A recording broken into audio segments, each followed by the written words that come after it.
धनानंद, मेरे मन को कुछ कचोट रहा है और वो दुर्धरा से संबंधित है। क्या हुआ मेरी बहन को? दुर्धरा की सुरक्षा मगध का सबसे महत्वपूर्ण कार्य है और तुमने वो सौंप दिया उस कल के लड़के को, उस दास को जिसे कोई अनुभव ही नहीं है, उसे तलवार नहीं चलाना आता। मानता हूं तलवार चलानी नहीं आती उसे, किंतु तलवार से अधिक तेज है वो। अनुभव ना सही, किंतु साहसी और निर्भीक है। साधारण है, किंतु असाधारण स्फूर्ति है उसमें। जब आक्रामक होता है तो चलता नहीं, उड़ता है वो।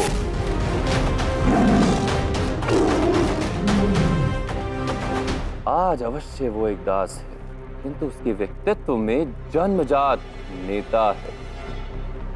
नेतृत्व करना जानता है वो। दाइमा, उसने जो किया उसके पश्चात मेरे पास दो मार्ग थे।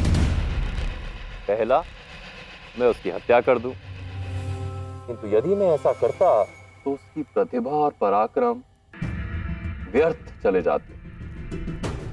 और दूसरा कि मैं उसे दंड देता, और ऐसा करने से भविष्य में कदाचित वो मेरे समक्ष मेरा सबसे शक्तिशाली शत्रु बनकर खड़ा हो जाता और संभवतः अपनी सेना लेकर खड़ा होता। धनानंद, तुम उस दास को कुछ ज्यादा ही महत्व दे रहे हो।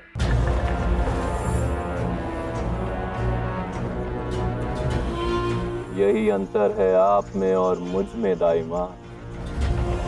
दूरदर्शिता, दूर की देखने की शक्ति जो मुझ में है वो आप में नहीं। इसीलिए मैं यहां हूं और आप वहां, मेरे पैरों में।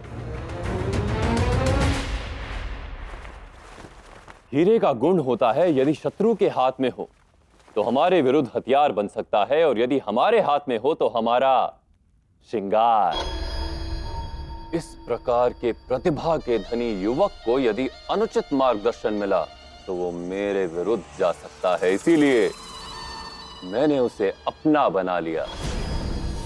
अब तलवार उसकी होगी, किंतु वो लड़ेगा मेरे लिए।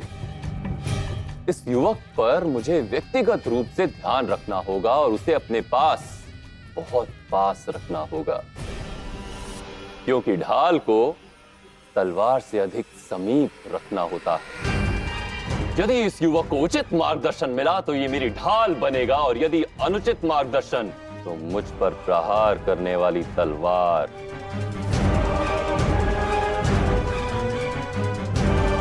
किंतु वो तुम्हारे मापदंड पर खरा नहीं उतरा तो?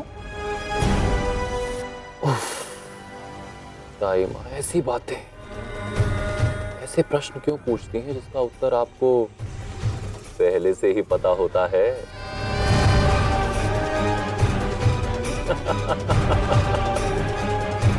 अभी चिंता करने की कोई आवश्यकता नहीं है दाइमा। वो युवक अपने सामर्थ्य और विवेक से इस कार्यभार को संभालने का कोई ना कोई मार्ग अवश्य ढूंढ लेगा।